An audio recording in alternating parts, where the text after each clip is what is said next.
सर्वमङ्गलमाङ्गल्ये शिवे सर्वार्थसाधिके शरण्ये त्र्यम्बके गौरी नारायणि नमोऽस्तुते।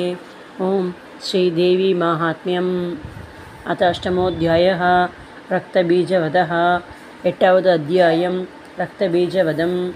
ध्यानम् अरुणां करुणां तरङ्गिदाक्षीं मृदतपाशाङ्कुशपुष्पबाणचापाम् अणिमादिविरावृतां मयूकैः अहमित्य विभावये भवानीम्. ரிஷிர்வாச்ச. ரிஷி கூறியது, சண்டனும் கொல்லப்பட்டு முண்டனும் வீழ்த்தப்பட்டு சைன்யமும் வெகுவாக நாசமாக்கப்பட்ட பின் பிரதாபம் மிக்க அசுரராஜனான சும்பன் கோபத்தால் மதிக்கெட்டு அசுரர் சேனைகள் அனைத்தையும் திரட்ட உத்தரவிட்டான். இப்போதே முக்கிய வீரர்களான 86 அசுரர்களும் எல்லா சேனைகளுடனும் கம்புக்குல வீரர்கள் 84 பேர்களும் தங்கள் சேனைகளால் சூழப்பெற்றும் புறப்படட்டும். கோடி வீரர்கள் எனப்பட்ட அசுரர்களின் 50 குலத்தினரும் எனது கட்டளைப்படி புறப்பட்டு செல்லட்டும். மற்றும் காலகர், தௌர்ஹதர், மௌரியர், காலக்கேயர் என்ற அசுரர்களும் யுத்தத்திற்கு தயாராக விரைவில் என் கட்டளைப்படி செல்லட்டும். கடுமையாய் கட்டளையிடும் அசுரராஜனான சும்பனும் இவ்வாறு கட்டளையிட்டுவிட்டு பல்லாயிரக்கணக்கில் பெரும் சைன்யங்கள் சூழ புறப்பட்டான். மிகவும் பயங்கரமான அந்த சேனை வருவதை கண்ட சண்டிகை நானொளியால் பூமியையும் வானவெளியையும் நிரப்பினாள். அரசே, பின்னர் சிங்கமானது மிகவும் உரக்க கர்ஜனை செய்தது. மணியோசையால் அந்த நாதத்தை அம்பிகை மேலும் வளரச் செய்தாள்.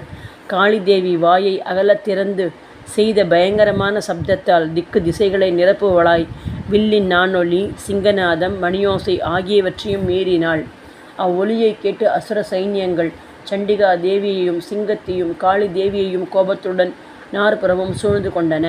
அரசே, அதே சமயத்தில் தேவ சிரேஷ்டர்களின் நன்மைக்காகவும் தேவ சத்துருக்களின் நாசத்திற்காகவும் பிரம்மா, ஈஸ்வரன், குகன், விஷ்ணு, இந்திரன் முதலியவர்களின் சக்திகள் பலமும் வீரியமும் மிக்கவர்களாய் அவர்கள் சரீரங்களில் இருந்து வெளிப்போந்து அவரவர்கள் வடிவில் சண்டிகையை அடைந்தனர். எந்த தேவனுக்கு எந்த வடிவமோ எவ்வகை பூஷணமோ வாகனமோ அதே மாதிரி அந்த சக்தி அசுரர்களுடன் போருக்கு சென்றார்கள்.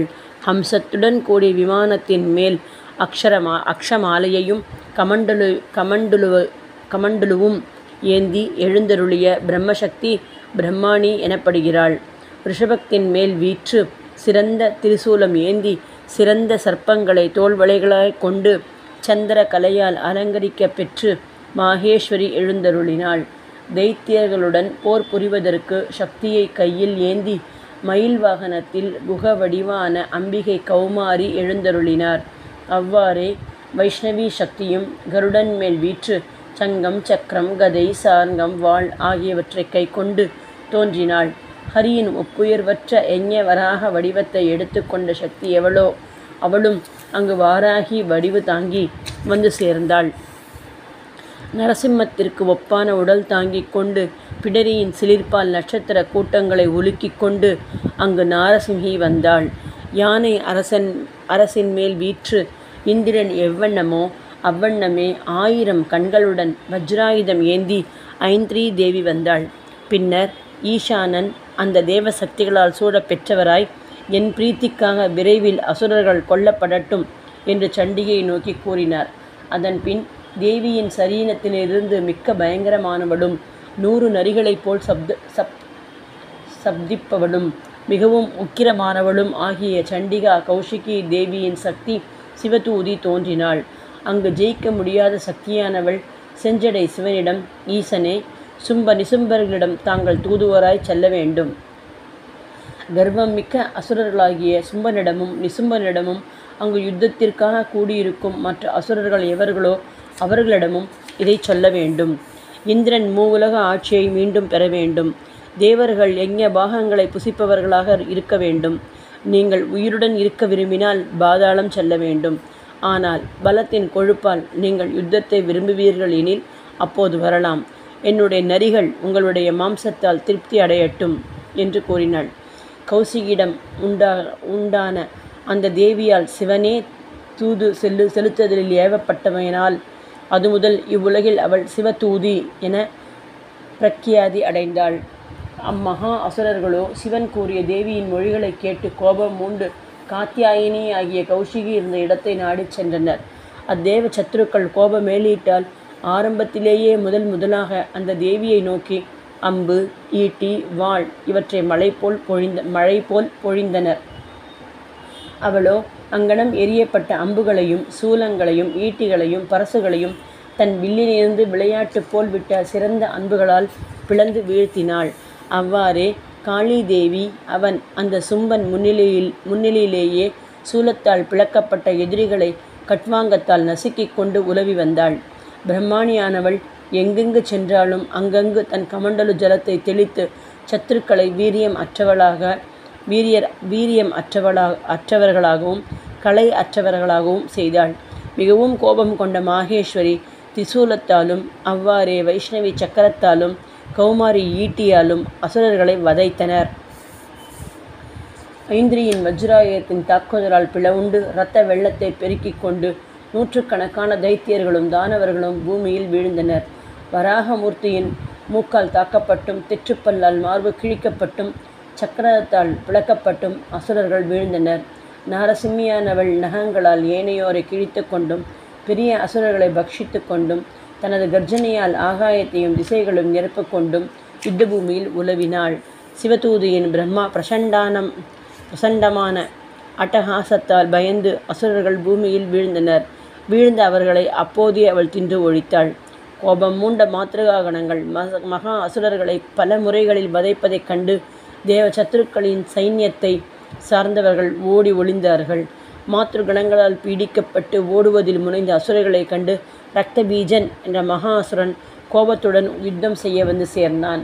அவனுடைய சரீரத்திலிருந்து ஒரு துளி ரத்தம் பூமியில் விழுந்தால் அப்போது பூமியில் இருந்து அவனை போல் உருக்கொண்ட ஒரு அசுரன் உதித்தான். அம்மகாசுரன் கதை ஏந்தி இந்திர சக்தியுடன் யுத்தம் செய்தான்.